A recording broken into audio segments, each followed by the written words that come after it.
Welcome to episode 23 of the Toronto Untitled Blue Jays podcast. I'm Steve Artabello here with Anthony Harris and Theo Giordano. You can find us at our website, torontountilt.com. You can find us at Twitter at Toronto Untilt. Of course, you can find our video on YouTube, Toronto Untilt. And then, of course, finally, I said, of course, again, I should probably stop saying that. Finally, where you can get our audio, anywhere where you listen to podcasts, that's Spotify, Apple, Google, Breaker, Bleaker, Anchor, all of the things. Like, comment, subscribe, tell your friends. So we'll get to Cleveland real quick before we get into the Sox series, because I think that's what everyone wants to talk about, because we set it up last week just by saying they really need to beat good teams. So yes, boys, let's get right to it. Let's do the Cleveland thing real quick. Get us kicked off. Are we just gonna sum up Let's just go one by one, but fast, like through the game, and then Monday sucked. Offense sucked. Eli Morgan good. Jays did nothing offensively. We lost 5-2. Yeah, everything dried up. It sucked. But on to the next game, because everything started to go the way. Because we said they needed to beat the hell out of Cleveland. That's what needed to happen. And then, Tony? Yeah, they were ready to go. George hit a home run to lead off the game. Then Teoscar had a great at-bat. He had it was like a 10-pitch at-bat, and he went oppo, 2-run home run. And that was pretty much it. They ended up winning 7-2. Zach Plesac didn't have one strikeout in this game. He gave up 10 hits in 5 innings. Not good. But we're the best lineup in baseball. So the team is mostly healthy. Biggio's on the IL, and then now actually a bunch of relievers, which we'll get to. Soria went on the IL after that Monday. Made one appearance, looked really good on the IL. Wednesday. Yeah. Let's move. Yep. Wednesday, Jays, huge 8-6 win. Scored 8 runs. Top 3 in the lineup. Great. Springer, great. On fire. Then the bullpen came out, and I think we jinxed Taylor Saucedo because we started talking good about him. We hadn't really talked much about him. As soon as we brought him up, he imploded. Got no outs. It was unlucky. Yeah, I will say, a couple soft singles it just a little pitching wedge to left field, tough some stuff. Luck there, but at the same time, exactly not what you want to see out of the bullpen. Yeah, Jays had an 8-run lead, 8-6. Romano also struggled a bit, held on for the win. Just needed to get the win at that point. Is it just me? Is Romano giving up a lot of dingers now that they can't use sticky stuff? Yeah, he's giving up a lot of long home runs too. Yeah, and it's funny because I say that, and it's not like that Mercado dinger was on that was on a fastball, and that was on 100, 99 to 100. So, but yeah, that's, I don't know, kind of interesting. Yeah. But they did pull it off. Thank God.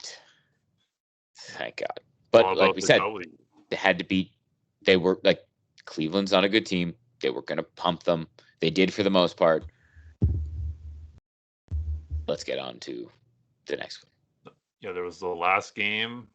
Ross Stripling, Tristan McKenzie, which was a low-scoring game. Pitchers duel. McKenzie was pretty good, but believer in that guy. I believe there's a reason he was a top prospect. He can't have games like that. Curveball's nasty. He's also the skinniest person I think I've ever seen. He looks. Yeah, it's hilarious. Very. But Chris Hill was tiny, but he's 6'5", 160. Yeah. Yeah, Bo hit a 2-run shot and also an RBI single in the 6th inning. Pretty sure that was with 2 outs too. Pretty big hits. Ross he only needed 1 run though. He didn't give up any runs in his 6 innings, 6 Ks to 1 walk. And Simber got the save in this one. He's been absolutely lights out. And again, after it was kind of stressful, he came in, shut it down. The bullpen didn't give up any hits in this game in their 3 innings. And that was huge. He needed to win that series. And now we're on to the biggest series in the history of baseball. Well, okay. Toronto Blue Jays. This is essentially why we were going quick through the Cleveland series. We spent so much time in the last podcast and the podcast before that talking about how this team needed to beat good teams and how this series right here against the Boston Red Sox was the measuring stick series. If you did anything but win this series, the playoffs, it's still a problem. There's still, issues. There's a lot of good teams, but you had to start proving you could beat good teams. It had to happen. You couldn't have just split because, yes, I guess statistically you could have. But again, you cannot continue to let these opportunities get away as the runway starts to shorten here. So let's get into it. Friday night, Jays win 12-4. A crazy game, absolutely wild game. Alek Manoah made the start, was very solid. 5 innings of work, just 2 runs. The Red Sox made him work. His pitch count got kind of high. He grinded through, didn't really have his best stuff. If you notice, his fastball was a little bit down. He's kind of 94, sometimes touches 95, and he was really 92, 93 the whole night. But yeah, managed to grind it out. Got through 5 innings. That was needed. The offense early on, too, wasn't very good. The first 4 innings did nothing against Uvalde. And then the 5th inning happened, which was the biggest inning we've had all year. Unbelievable inning. 9 runs. Man. And it was all started by 7, 8, 9 in this order. We give Grichuk shit. We give some guys depth in the order that aren't consistent producers. When they're going, this whole lineup just is a different thing. Brevik Valera had a hell of a Red Sox series. I will say, before he got that hit, I was gonna message you guys being like, how much longer for this fucking guy? Yeah. And then he got that hit, and I think Grichuk got a double right after, and it just kept going. So 9 runs. We had I think 7 of them against Uvalde, and then Robles came in, and I don't know what he was doing. Yeah. Was that I think that was that looked pretty intentional, even though they said it wasn't. I'm sorry, that looked very intentional, and I think you judged by the reaction of the Blue Jays bench. Well, I think they reacted more because they issued warnings. No, because he was walking towards he was walking towards their dugout. Yeah. Hansel Robles is on a new team. The Sox acquired him for this run. Kind of felt like he was trying to endear himself to his new teammates there at the expense of the Blue Jays. And Hansel Robles, God, what was coming to him? You know, the funniest part about all that was Randall Grichuk after the games, like, yeah, I talked to some of their guys. Like, yeah, he just stinks. Like, he doesn't strikes. So yeah, that was pretty funny, actually. I love how that was the explanation. It's not that it got away from him. It's just like, he's not really that good. The guy that we acquired at the deadline, not that good. But you could see in that inning the soul of the Red Sox leave them. That felt like a moment where you look back on this season and you're going to look at the Red Sox. If they collapse, you're going to look at that inning being like, they just died inside that inning. They looked like they wanted to quit the game. Well, there was another moment later in the series where their soul was sufficiently snatched, but there's a lot of those moments.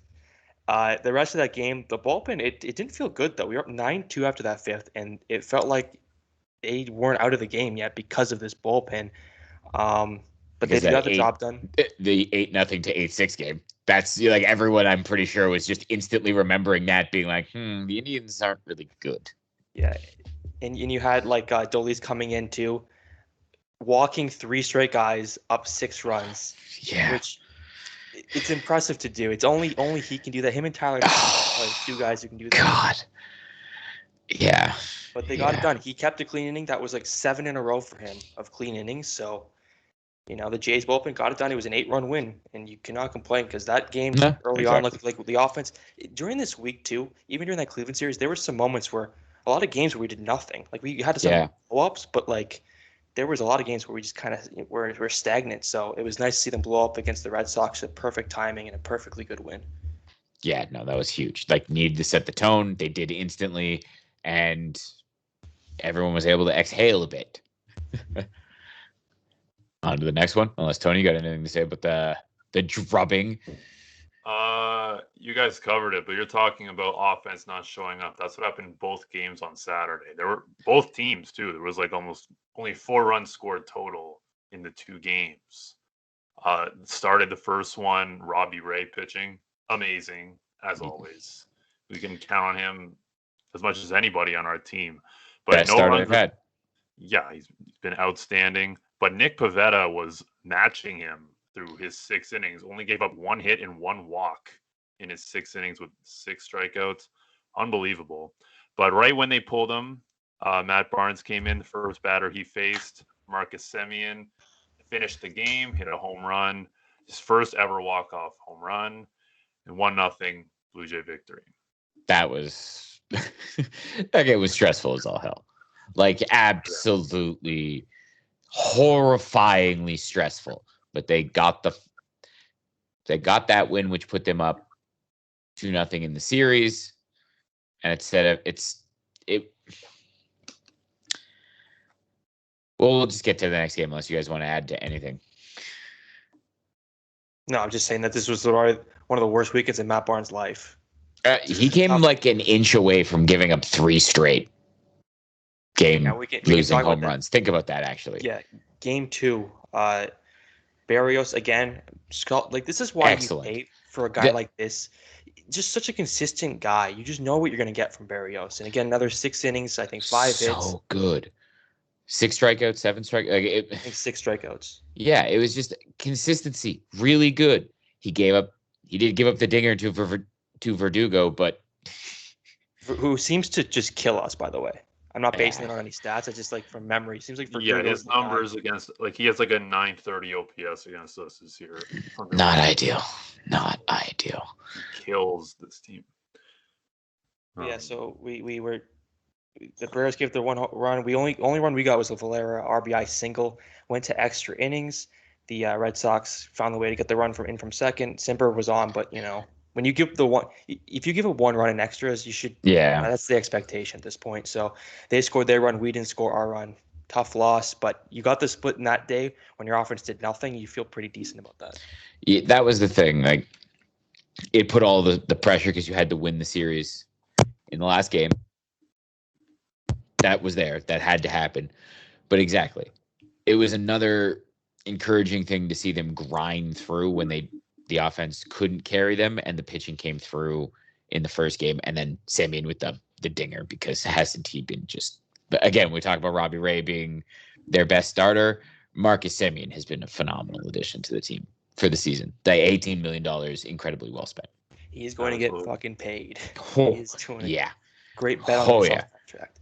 Yeah, man, he's in line for a huge payday. Probably not going to be a Blue Jay, but God bless him. He's been great. And then let's get to the final game. Yeah, the final game.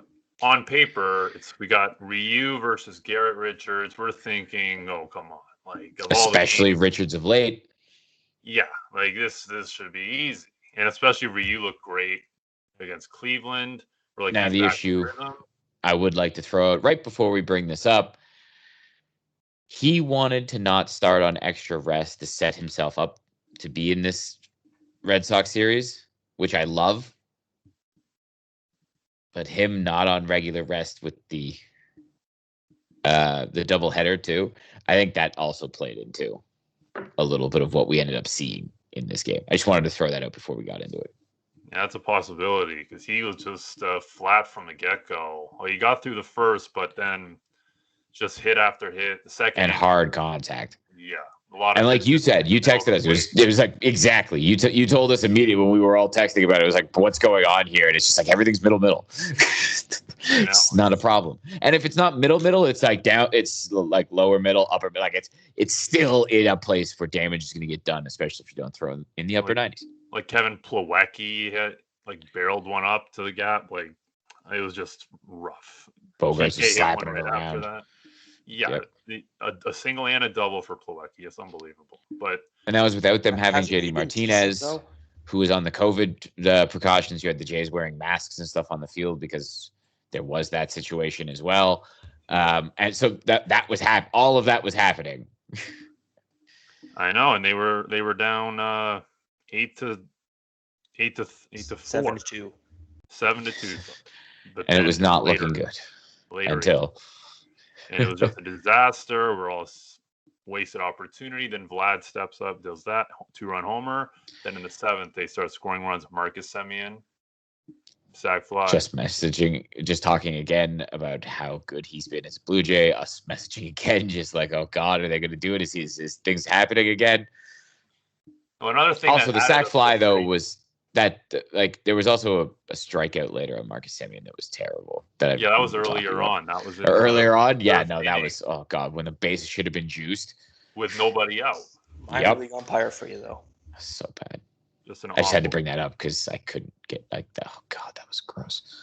Yeah, sorry. We get to the ninth inning, the big moment that we all saw. The eighth inning, the big moment for George, who was AL Player of the Week, second week in a row, capped it off with a 3-run, no doubt home run. Talk about taking someone, like sucking out the soul of the opposition right there. George Springer with that digger, and my God, was that a moment? Did that feel like a moment? Did that feel like, I don't know, am I wrong saying that kind of was what, like almost exactly what needed to happen? Like they needed to win this series. You have Springer of all people who's red hot. Vladdy got it started, but then you have the veteran guy that you brought in for situations like this, getting it done. Like it felt too perfect. Like this was something, I don't know. You know what I mean? Like when you were talking about those moments where you were saying with the Red Sox, like this is a moment you could point to where it's like they could fall apart. Well, this is a moment you can point to with the Blue Jays where you can really start to just, now you can build the belief. They beat a good team and they did it in a just ridiculous fashion. Soul-crushing loss. The Red Sox, that kind of thing happens. You're just like, man, we did what we could. We had a big lead, should have been in the bag, blew it, against a team that's chasing you, team that's right on your ass. Toronto. Exactly. I don't know if I could have asked for any more, like what I've been yelling about for this team. Like additions made, you have Dickerson coming through. He looked good. Valera coming through. Yeah, and then that's the random things that happen to teams that when special things happen. Remember when Ryan Goins was just like the hottest hitter ever and Kevin Pillar at the bottom of that order and they just started doing things in 2015? If you have something stupid happen where you have Brevik Valera just being a league average hitter for a little while, which he's basically never been, if something stupid like that happens while Biggio's getting healthy, I don't even know what to say. Yeah, you need those unsung heroes. Another juiced up Chris Colabello. But that was another guy that came out of nowhere. But Corey Dickerson, who's been huge since coming off the DL, it felt like he's had some very clutch hits. He's been around for some important, you know what I mean? Moments already. We talked about Espinal. We've talked about him so much. Just barehanded plays every night, like super routine. Yeah, that's turning into his thing now. Does he need a glove? No, he just plays third base. It's like cricket out here. Oh man, it's beautiful. It's so routine. And the thing about Simber, about Dickerson, is it's just like a throw in. It wasn't even we didn't even. That was the money to get Simber. They wanted to get rid of Dickerson's money, so the Blue Jays absorbed it, and he's a legitimate asset. Yeah. Also, we might have to talk about Gurriel not playing left field ever again. Yeah, that play was a disaster.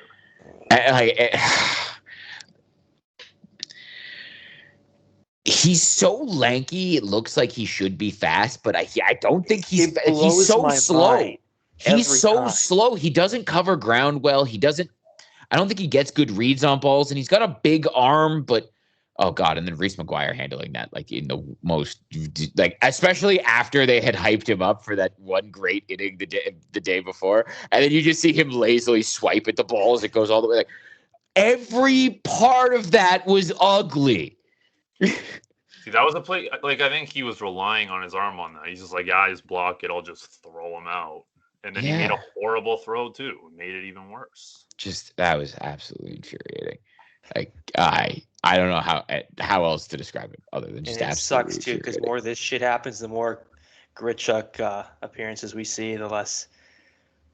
Well, we might have to see Dickerson in the outfield, I guess. At this point, almost anything in the outfield other than Gurriel, he might just have to be a DH at the moment. I'm serious. Well, he has to hit better to be the DH. Well, that's a good point. Well, then Grichuk, I don't know. One of them has to hit better. Yeah. That's essentially what needs to happen. But again, having guys like Valera and then Espinal, who's they've been there all season, but then to have like a burst like this from Breivik Valera is pretty ridiculous and needed. Yeah. And I also want to bring something up because I think it was 2 weeks ago, we were all miserable with this Red Sox series. Oh, yeah. And I think I cut up a clip of our first episode where we were talking about the season coming up, and we were saying how Boston's this piece of shit. They're not going to do anything. And we had some takes about certain players too, that we will not read. No, I said JD Martinez was done, and he's very much not done. He's very, very good at baseball still. Yeah, they're mostly Steve saying those. I will die on the hill if their pitching isn't good enough. We all were of the consensus their pitching was bad. They were like kind of average at best. And ever since that moment, ever since we kind of reflected on that, it's just been completely downhill for them. So, like, are they a team in free fall? Are they going to be in free fall? You think there's like their offense is too good to continue losing games like this? Well, again, let's see if their pitching can bail them out because I don't think they are. Their offense on Saturday. Well, that's their X factor, right? If Chris Sale comes back being Chris Sale, I don't know. But Chris Sale's missed a lot of time. And what we saw of Chris Sale before he got hurt wasn't even the best of Chris Sale. I'm gonna do not make a Chris Sale take. I do not want to deal with this JD Martinez. No. I have no idea. I've never seen him. Okay, that's why he could come back and beat. That's why I'm saying he could come back and beat Chris Sale, and that would be a problem. Well, like that would be a genuine problem. Chris Sale, he's great out of the gate. We know that about Chris Sale. He always starts the season hot and then falls off. So maybe they're hoping still that he's going to come out and be great like he was.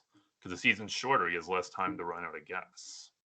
Yeah, that's true. And Nate Eovaldi stayed healthy, which is something I didn't think was going to happen. Honestly, he's good too. Yeah. Well, I thought he was their best pitcher with Sale out, and I just didn't figure he'd stay healthy because he's never proved he could, and he's doing it this year. And again, if you add Chris Sale to that rotation, like that's when the rotation becomes a problem for the Blue Jays if Chris Sale is back. So we'll see what happens there. So. I think that was the last well, game no, just in terms of like you have to pass them now. Yeah, and we're shaping up too. We were going to talk about the out of town a little bit, but like we're going to get some crazy wild card matchup. There's 3 East teams that have that chance of getting it, and then Oakland thrown in there. If it's a Boston, New York, if it's a Toronto, Boston, like it's just going to be so much fun if that's one of the matchups. That's a very real possibility because, as you say, you have Houston and the A's. Like they're the ones that are kind of fighting for that division. Seattle's there, and the Jays are playing the Mariners and have to beat them. But like you have to start passing teams, and those would be the teams you pass. But like that's going to be a battle for that division, and the other team you think is going to be a wild card. And then again, exactly, there's basically a 4-team race for the American League East. Well, if the fucking Orioles could have held on some leads, we'd have a bigger race right now. But yeah, it's still there for the Jays, which we kind of conceded. But I guess 7 back, we do play the Rays again. Like it's still a 4-team race for that division. So exactly, it's they are realistically there. They're 7 games back, like you said. So it would take a lot. You'd have to go on one hell of a run, and the Rays would have to start coming back to earth. And there's direct series against the Rays, so you'd have to again win these series. But we never said this was going to be easy. They're not in a situation to do this the easy way. They have to win a lot of games. And I think we probably have the easiest schedule, just basing on the fact that we play Minnesota twice. We got Detroit twice, I think, who was playing better, but still is super better than. We got Baltimore twice. Like the Angels. You got the Angels and the Mariners coming up, and you're going to miss Mike Trout with the Angels. And Anthony Rendon just got put on the IR or the IL. Like he's done for the rest of the season. Well, he's been on the IL. They've announced that he's done for the rest of the season. He's not coming back. Yes, they have Shohei Ohtani, but they sold at the deadline. They don't have Andrew Heaney. Like you need to win these series. You need to start racking this up, and this is the thing that they've been able to do is beat bad teams. So you need to continue to beat bad teams. And then you have to beat the hell out of the Mariners because they're a team that you're technically fighting with for the wild card. So you have there's no room for mistakes anymore. And that's what the beginning of the season did. Yeah, and it'll really test because I don't know if we talked about the bullpen injuries, but we've had a few arms go down. Soria, Meza, like a very important. Meza was on the IL. They sent Baraki down. He got hit around again. He just has remember when we said we don't know what to expect from Ryan Baraki? We don't really know what he is. You're still in the process of finding out what he is. I'm just trying to pull up the standings right now because I want to see exactly in the wildcard standing. Yeah, Seattle's right on the Jays' heels. So they need to win. And we're not going to get that. And behind them are the A's. We're not going to get that influx of Jays fans for that series, which we usually get in Seattle. That's, yeah. Unless you have some that are living in the States still. They could go. I don't know. There definitely won't be the flights. Well, the flight's legal. I don't know what the ground trips. I don't know. Who knows how all this will work? But it won't be like it normally is, where they completely take over the building. Yeah, this would be the best year for that. But yeah, Seattle plays Texas before us, so that's their chance to build up a couple of wins. Well, you got to beat the Angels, and then you got to beat the Mariners to stay ahead of them. You can't let the Mariners start catching. You can't let them claw games back. You just can't do it. Blue Jays aren't in a situation where they can do that. And again, the Mariners are starting to come back to earth.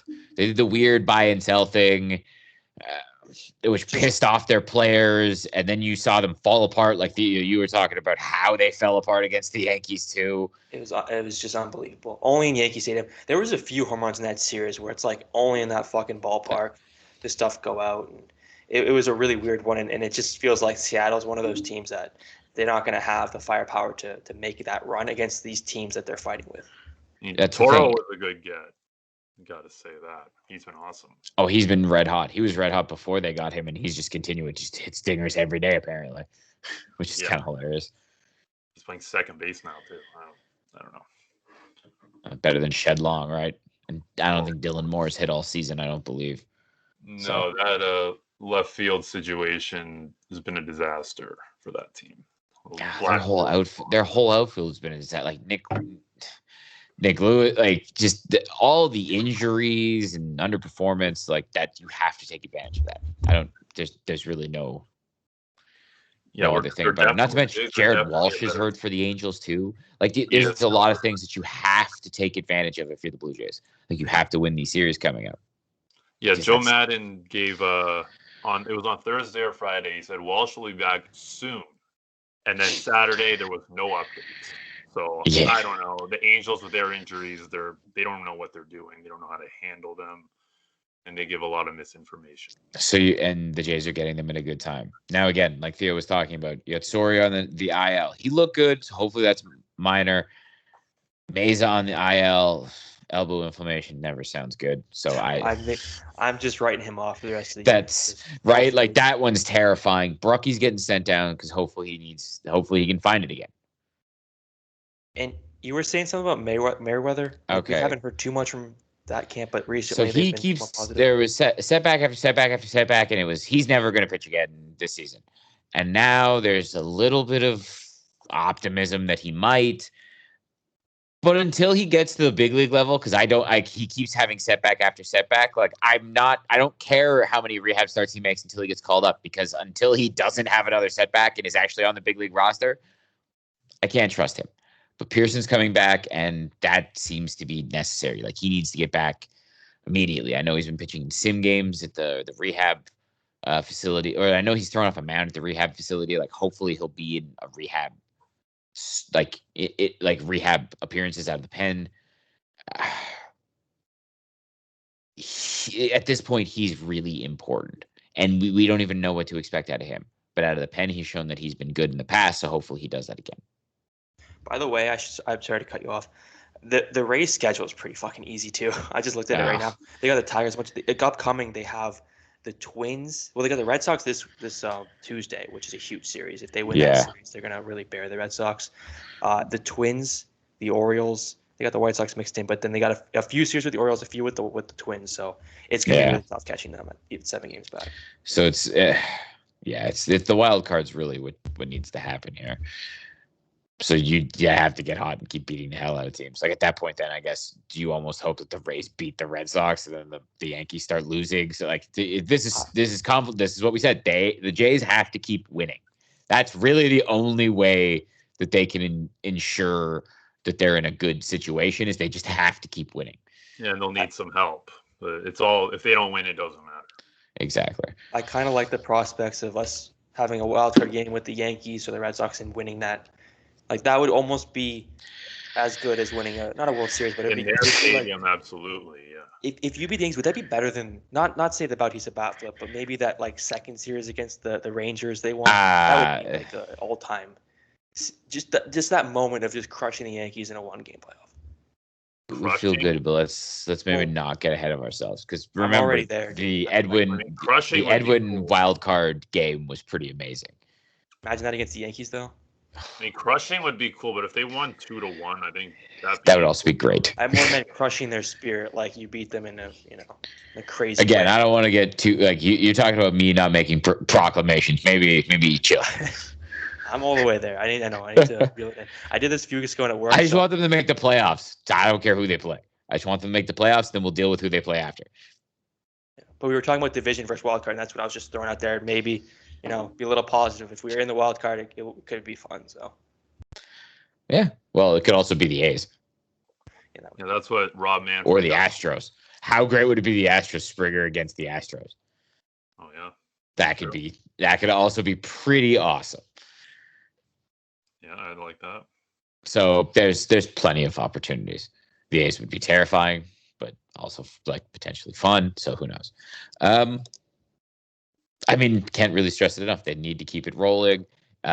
This was massive. Don't want to underplay any of it. The Springer thing felt like things were changing and finally building now towards something. And it was nice to hear an actual radio call instead of having Ben Wagner back. He's doing great, by the way. So nice. Hearing we're doing one guy to do a radio broadcast is very difficult, and he's good. 100%. It's so nice to not have the fucking Pat on the radio not knowing how to do radio because they're not radio guys. Not knowing they're on it. They don't know they're on it. That was a dark time, but it's over finally. But yeah, anything else you boys wanted to get to before we wrap this one up? No, I'm already planning wildcard tickets. I think we'll see Ohtani on Thursday. Yeah, that's what they were saying. Okay, wait, Thursday? Yeah, they have to win. It's this again. There's no other way to put it. They have to just keep racking up W's because that's the only way they're. But we get to see on Wednesday though, Dylan Bundy. That'll be fun. Oh God! I was about to say, don't jinx it. Oh God! We're gonna lose that one and then win the other 3 somehow. That's usually what happens there. I mean, he did have a good start last time, but I don't think he'll have 2 in a row. Former Oriole Dylan Bundy. Hopefully, he doesn't do the Kevin Gossman. Anthony was gassing up Dylan Bundy before the season. I had him on my team. I was so pumped for $10, and he started out awesome. I'll say that. For a month and a half, he was very good. And then it did not go well. He had a quality start, like his first 6 starts. He was awesome. Those were that's a very long time ago. All right. So yeah, I guess we'll wrap this one up. That's been it for the Toronto Untitled Blue Jays podcast. I'm Steve Artabello with Anthony Harris and Theo Giordano. You can, of course, find us at our website, torontountilt.com. You can find us on Twitter at Toronto Untilt. You can find our YouTube where this video will be posted, Toronto Untilt. And of course, you can find us wherever you listen to podcasts. That's Spotify, Apple Podcasts, Google Podcasts, the Anchor, Breaker, Bleaker, all of the things. Like, comment, subscribe, tell your friends. The Jays just need to keep racking up W's. So until next week, we'll see you.